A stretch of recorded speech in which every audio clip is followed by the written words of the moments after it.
We know that life doesn't always go as planned, but what if it really doesn't go as planned? Imagine being 17 years old and learning that your life has been completely turned upside down.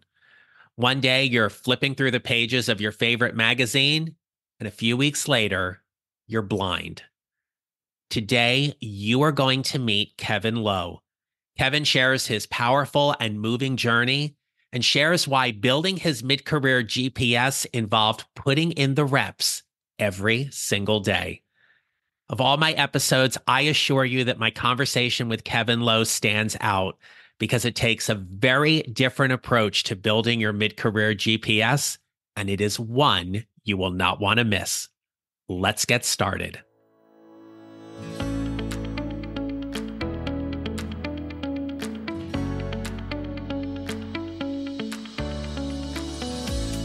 Hello, my friends. This is the Mid-Career GPS podcast, and I'm your host, John Nerrill. I help mid-career professionals like you find a job they love or love the job they have using my proven four-step formula. Before we get into today's episode, I want to personally invite you to join my free email newsletter community. It's a twice-weekly newsletter designed to help you build your mid-career GPS, whether you're looking for a new job, want to build your networking strategy, or grow your executive and leadership presence. You can join for free by visiting my website at johnnerrill.com. Check the show notes or the featured section of my LinkedIn, and I'd love to have you a part of this vibrant and engaged email community. I met Kevin Lowe through a podcast directory, and I reached out to him to be a guest on his show. But after talking with him and learning more about him and his story, I knew I had to have him as a guest on mine. Kevin Lowe is an entrepreneur who has taken the world by storm. Despite the seemingly insurmountable challenge of losing his eyesight in 2003, Kevin's risen to success as a purpose-driven life coach and the engaging host of the popular podcast, Grit, Grace, and Inspiration.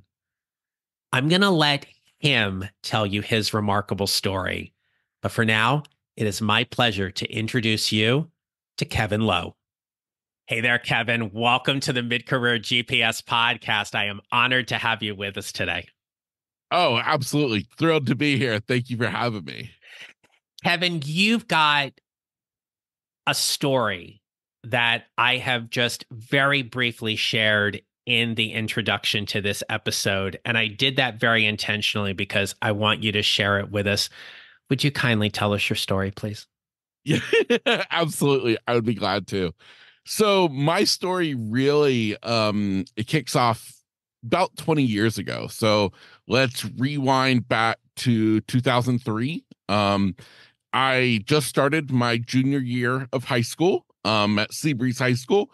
And life was going awesome. I mean, when I turned 16 the year before, I got literally my dream truck. It was a 96 Ford F-150 4x4 with big, huge mud tires, dual Flowmaster exhaust, all the stuff that a 16-year-old boy loves. And so I had my truck. That was my baby. Junior year of high school, things are finally really kind of going good. For the first time in my life, I finally found that solid group of friends who I actually enjoy doing stuff with, like outside of school. And things were going great. And I always say, it's kind of like the movie. When everything's just going perfect, you're like, okay, what's about to happen? And for me, that was exactly the case. As I always say, it was good until it wasn't. And at the same time, though, that I say that everything was going good, I did have some health issues. We didn't even know that they were, say, quote unquote, an issue. They were just some concerns that especially my mom and my grandmother had. And such issues were the fact that I'm 17 years old. I'm not growing. I was only like 5'3". My pediatrician, he just kept saying, oh, he's a late bloomer. Don't worry about it. At the same time, I'm having migraine headaches literally almost every day of my life. And so I had these different things, and finally, thank goodness to a persistent mom and grandmother, we ended up getting me to a new family doctor. And he took one look at my chart and he pulled my mom out in the hallway and he said, listen, he said, something's not right. And he's like, I need you to get an appointment immediately with a endocrinologist over in Orlando, Florida, which is about an hour away from our home. And so we did just that, went into the endocrinologist's office, and there in his office, he told me, he said, well, he said, it's pretty much plain and simple. He said, I expect you have a brain tumor. Mm. Now, that was something I never dreamed I would hear. Never in a million years. And yet he was pretty much sure of it. Well, it was a Friday evening. I was with my stepdad and stepbrother. We had already gotten down to our boat that we had docked at a place called Caribbean Jacks. They're on the Intercoastal Waterway. And we were getting ready to take one of my favorite weekend trips up to St. Augustine, Florida. And my mom is on her way to meet us when she gets a call from the doctor. In the in-between time, I had had an MRI, and the pediatric neurosurgeon was calling to talk with my mom. Of course, he said the words that scare you to death is, "Are you driving? Yes. Would you please pull over?" So my mom pulls over, and he proceeds to tell her that it was worse than he imagined. He let her know that, yes, I had a brain tumor. It was large. They compared it to the size of a plum, uh, basically positioned right in the center of my head. So if you basically went like right between your eyes and went straight back, that was the tumor. It was in the crosshairs of my optic nerve. It had completely encased my pituitary gland and had begun pressing against my carotid artery. And so they gave me 6 months to live at most if this thing was not removed. Okay, Kevin, let me stop you here for a second Of because course. I got some questions. Of course. Yeah. You Okay. ask away. Right. So, what's the thought that goes through your mind when you hear you've got this plum-sized brain tumor and life no longer is what you expected it to be? What's that thought like? So I'll tell you the scenario. Okay. We were already up in St. Augustine. My mom chose not to tell me until we got up there. We're docked. If you've ever been to St. Augustine, Florida, there's an infamous Bridge of Lions. Well, we're at a marina right at the base of the Bridge of Lions, gorgeous part of St. Augustine. I'm down in the cabin of our boat, and my mom comes down. I'm flipping through a dirt bike magazine, and she sits down and she tells me what happened. At that point, my memory kind of blacks out. All I know is I got out of the boat as fast as I could, and I ran down the dock as fast as I could, went all the way up the stairs to the top of the marina. And then I just can remember it's almost like snapshots. And I then remember resting my arms on the railing, looking out over the marina, just totally lost. I don't know that I was upset, scared, but just literally in shock is how I would explain it. Mm. And and at that point we knew nothing. We knew nothing. But to hear that you have a brain tumor is so scary. Because I mean, you think it's going to be nothing. You think the problem is going to be nothing. It's going to be a simple fix, not something like this. And yet it was. Then what? Then what happens is you probably do what a lot of people do, which is, all right, let's get this thing out of me. Let's see what happens here. Walk us through that Yes. piece for us, please. Yes, absolutely. So things moved really quick from there. I remember we met with the leading pediatric neurosurgeon in the country, again over in Orlando, Florida, and he met with us, went over everything, went over the surgery, went over all the potential risks of the surgery, and he then booked us. I think it was 2 weeks later I was scheduled for surgery. He actually had an opening that afternoon. But I said no. My mom wanted me to because my mom was scared. But I was like, no, no, no, no. I'm like, let me wait. And the doctor assured my mom, he's like, listen, he said 2 weeks. It's not gonna matter. So I am 17 years old. I hated school, even though I had a cool group of friends. So what that meant was, Kev, you're going to be out of school they told me I'd be out of school for about 3 to 4 weeks. So what that meant was, let's go to the guidance counselor. Let's drop trigonometry. and so that was a great feeling to get to walk into trigonometry and give the little pass that, hey, I'm leaving this class. And then, basically it was, telling all my buddies, see you later, suckers. I'm out of here for a while. And I did something kind of funny. I named my tumor. I named my tumor Bob the Tumor. Okay. And we literally, my entire family, we had a going away Bob party. Because this was a speed bump. This was finally an answer to all these issues that I'd been having my entire life. We finally found the problem, and we got the best doctor to go in there and remove it and get me back onto life. Surgery was set for October 28th, 2003, roughly a month after my 17th birthday.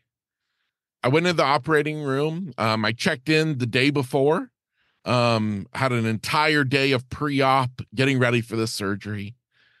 Night before surgery, my entire family was at the hospital. I mean, everybody. And everybody was piled into my room. And I can remember my sister and my aunt, they went to Outback and got takeout for everybody because that's what I wanted. And I can remember sitting in my hospital bed, eating my Outback steak. We had the laptop open with the DVD playing of one of my favorite movies, which was Too Fast, Too Furious. It was a whole family there together. And that's an important part of my story, is the family. I said goodnight to everybody. My mom stayed there with me.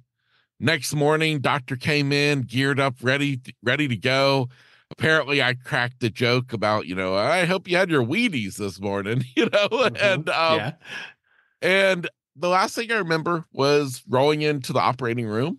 I can remember saying goodbye to my mom and dad who had went with me. And I never knew that would be the last time I'd ever see their faces. And I say now that if I had known then what I know now, I don't know that I could have ever stopped staring. Because when I went into the operating room, nothing went right.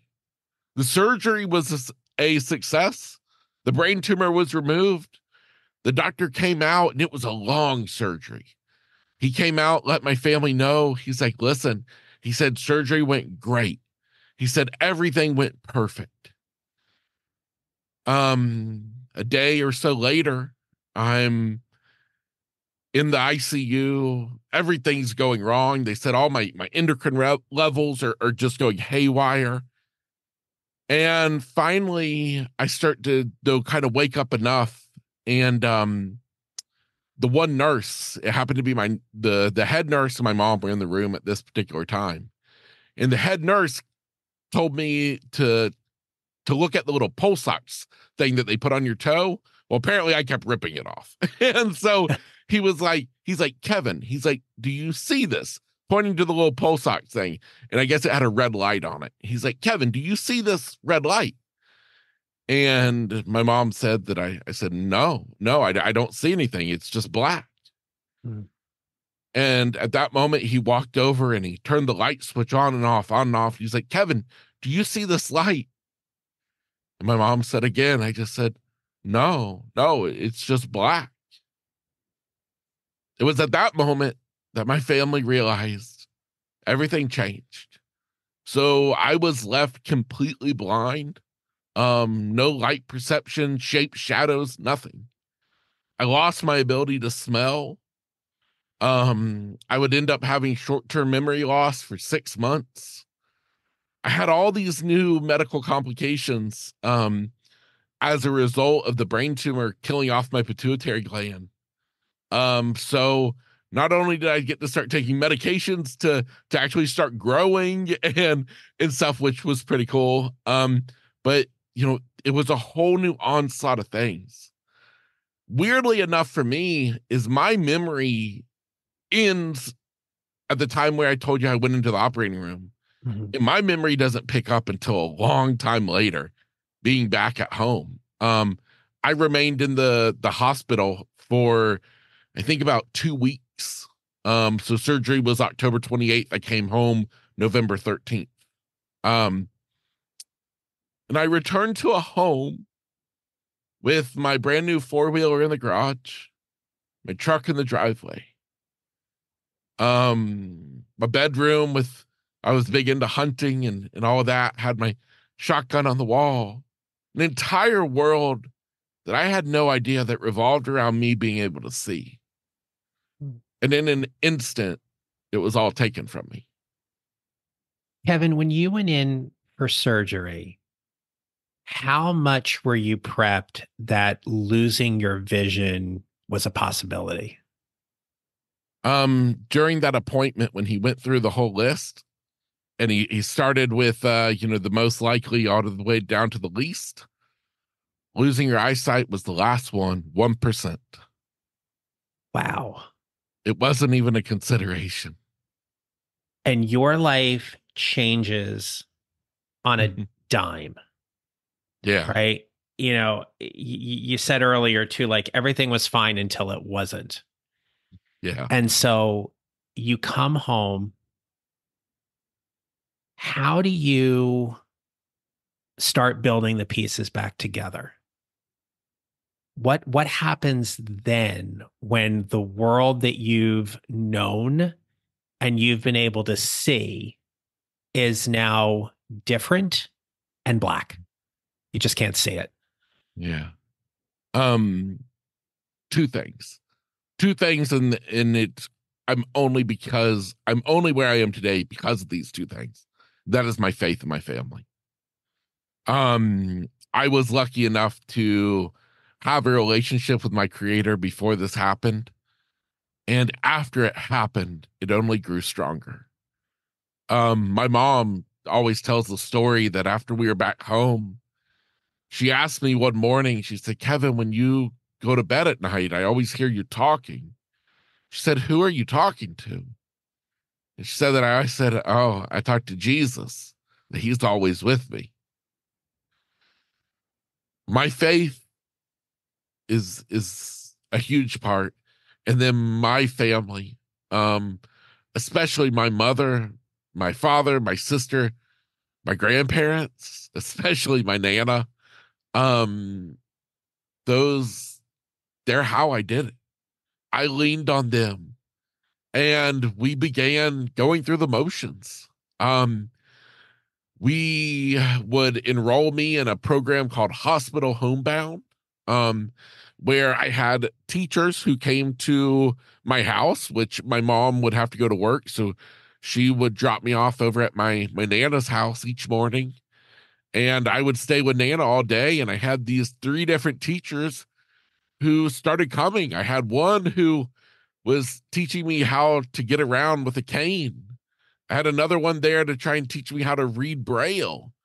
And then another one there who's actually teaching me my school subjects. Mhm. Now, thank goodness I was pretty much set. Um, as far as school went. Like I had already passed all the big standardized tests that would have been required for graduation.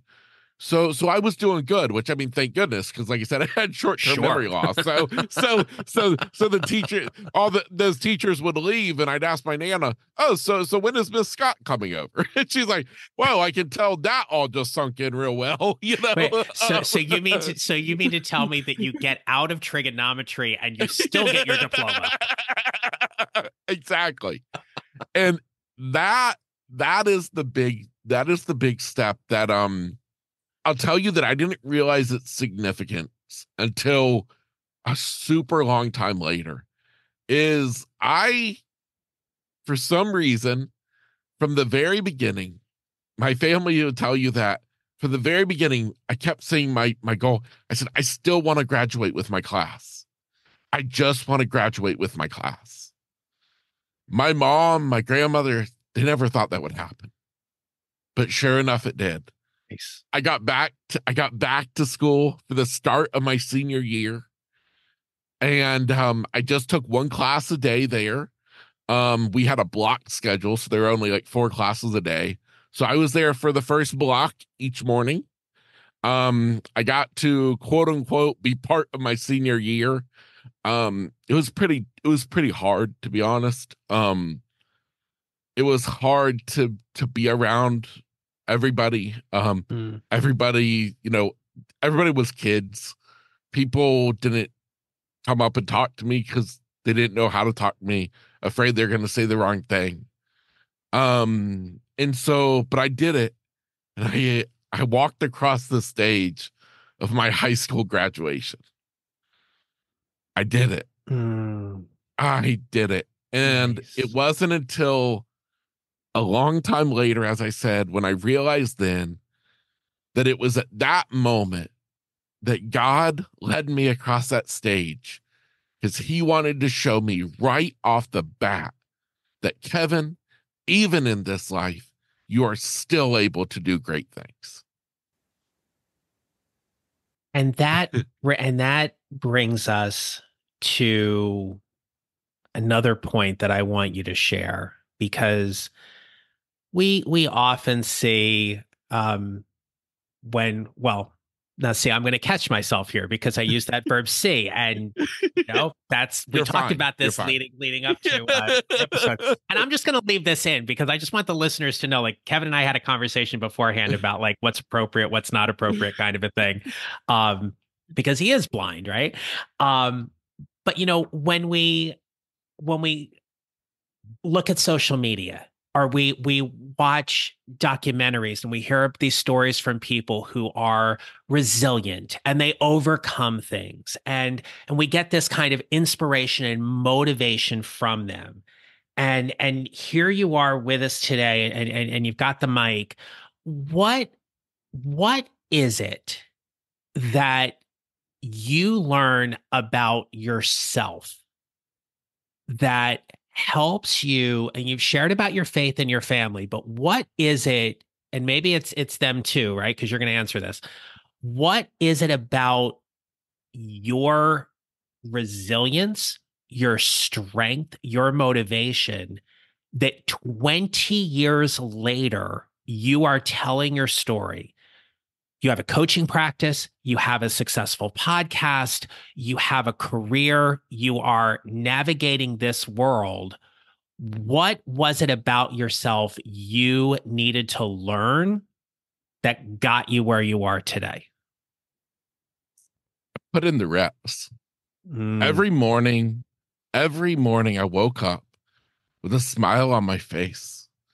Now, I went to bed that night before, crying as I prayed, and I begged God to let me wake up the next morning and see.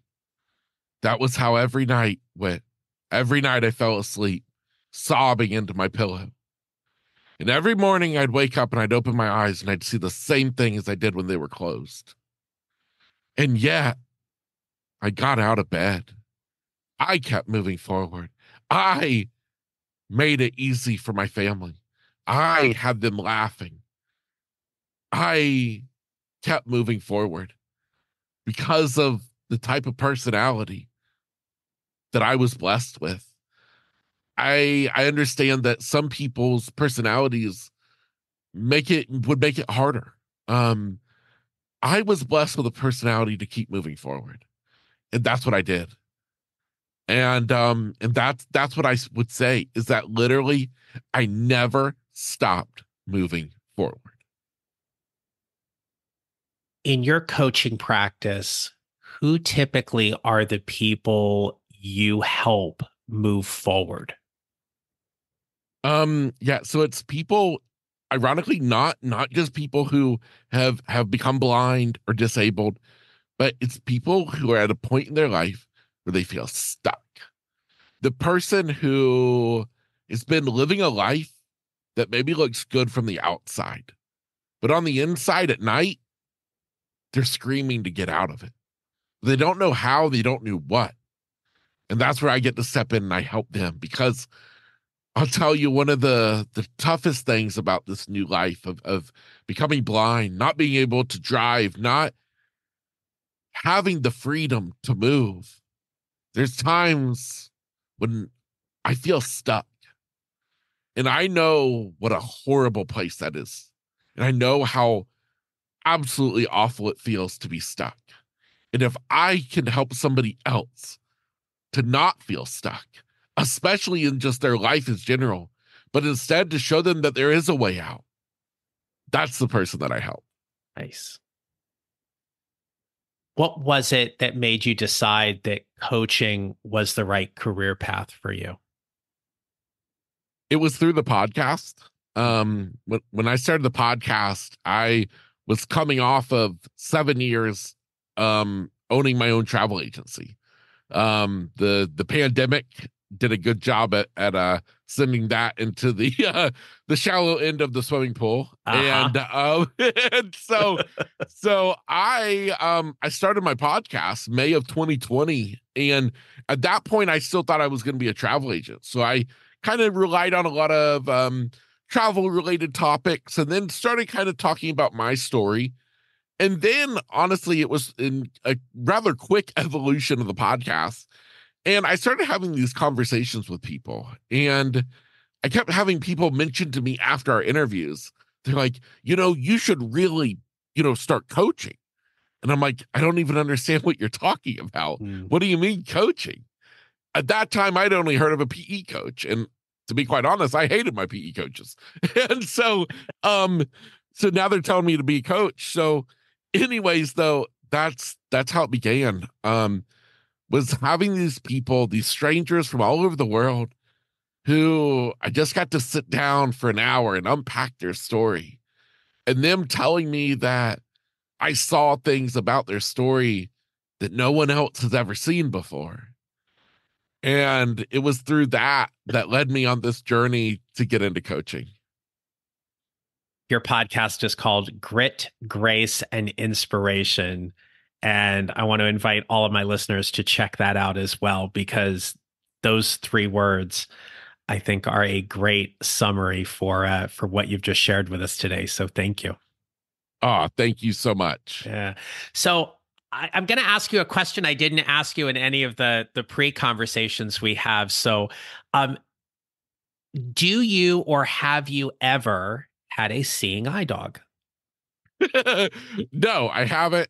And everybody thinks that Kevin should get one. And Kevin's like, I don't want a seeing eye dog. No. Yeah.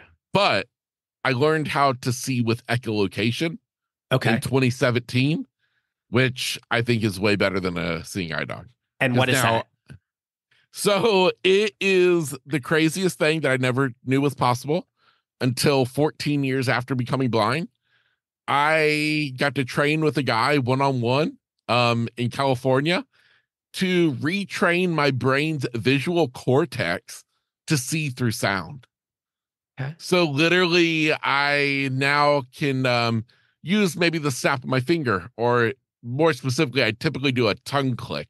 So like my tongue gets through from my mouth, make a sharp little click, that bounces off of the objects in front of me, which come back as echolocation. My brain's visual cortex has learned to now develop that sound into images, just like a bat or dolphin would do. Got it.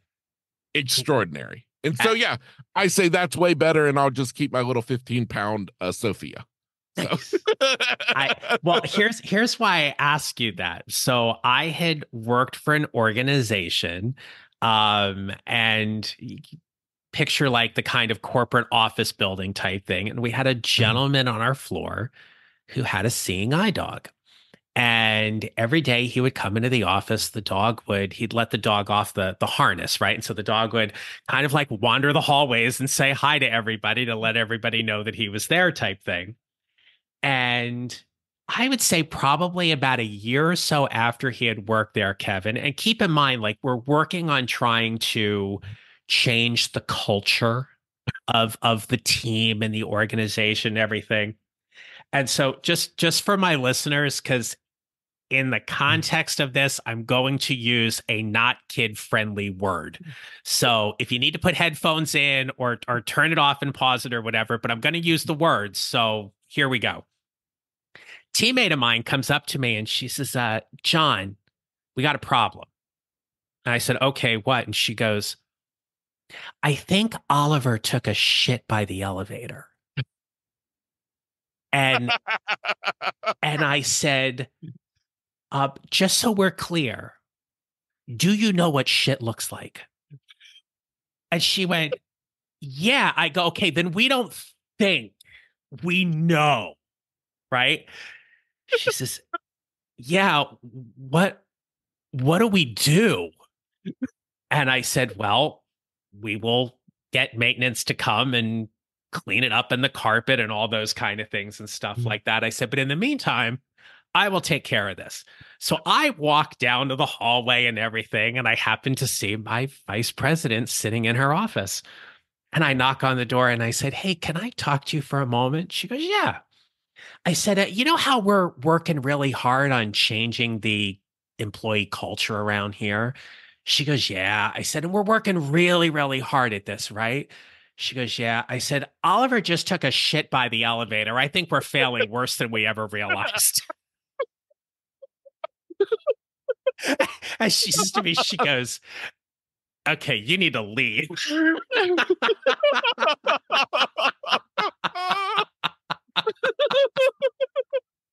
oh That's my one of my gosh. favorite memories from that place. And if any of my Yes. colleagues happen to be listening to it, I know I got the dog's name wrong, but for the purpose of it, we're going to call the dog Oliver. Um, Yes. but I never forgot that. I thought, gosh, how bad can the culture be when the seeing eye dog takes a dump outside of the elevator? Poor thing, right? That Um, is classic. yeah. That is classic. It's one of my favorite stories from working there. Yeah. Yes. So Kevin, I want to thank you for opening your heart to us and sharing your story with us. Um, Obviously we could continue this conversation for far much longer. And but we are going to start wrapping up here. So, given everything that you know and you've experienced and you have lived, what advice would you give someone to help them build their mid-career GPS? I think the biggest thing is for you to get clear on your purpose. You can think of it as your reason why. Um, Mid-career GPS, you've already been living life. You've been doing the thing. Um, if you think you're made for more, I promise you are. And I would encourage you to trust your gut, to listen to the voice inside your head in the middle of the night that says you're made for more. And as I said, I believe you are made for more. And I believe your life's purpose is the North Star to get you there. What does your gut tell you in the middle of the night? Oh man, where I'm at right now is where I'm supposed to be. Um, it tells me more, but I feel really good where I'm at right now, and that's a good feeling. I would say so. I would say so. You are doing phenomenal, incredible work. And Kevin, I'm going to turn the mic over to you right now. I would love for you to share with us all the great places where people can find you, connect with you, and especially about your podcast. So the mic's yours. Yeah, thank you so much. Yeah, so I would love to invite anyone to please check out my podcast. That is where I hang out. I produce an episode twice a week, every week, and I have a super cool, easy way for you to start listening to it on your favorite podcast app, and that is by you simply texting my first name, Kevin, to 33777. So if you text Kevin to 33777, I'll get you a link that will send you right to your favorite podcast app. So I would love to invite you to check out Grit, Grace, and Inspiration. And honestly, I'm on LinkedIn as Kevin Lowe Official. That kind of seems to be my social media place to hang out lately. I have a love-hate relationship with most social media. And so yeah, I think the best place though is just come on over to the podcast. You'll hear about anything that I got going on. And yeah, I would love to have you. Kevin, I will make sure all of that is in the show notes. Kevin Lowe, thank you for sharing your story and for being such a great guest on the Mid-Career GPS podcast.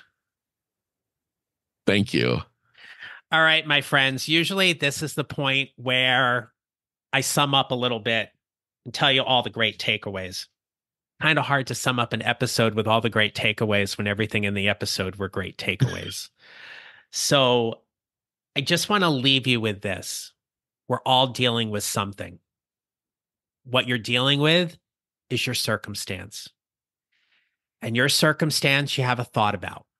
That thought creates a feeling. That feeling creates an action. That action creates a result. What Kevin shared in his story today was that life was great until it wasn't. And as he walked us through just a little bit of the events of his life, I hope you will take some time to reflect on his thoughts that he shared with us and how he took those thoughts and he had feelings about them and turned them into action to get the results of where he is today and the people whom he helps. So until next time, my friends, remember this.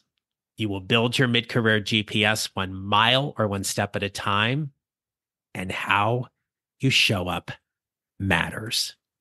Make it a great rest of your day. Thank you for listening to the Mid-Career GPS podcast. Make sure to follow on your favorite listening platform. And if you have a moment, I'd love to hear your comments on Apple Podcasts.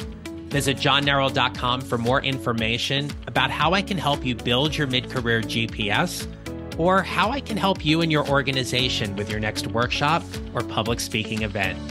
Don't forget to connect with me on LinkedIn and follow me on social at John Nerrell Coaching. I look forward to being back with you next week. Until then, take care and remember, how we show up matters.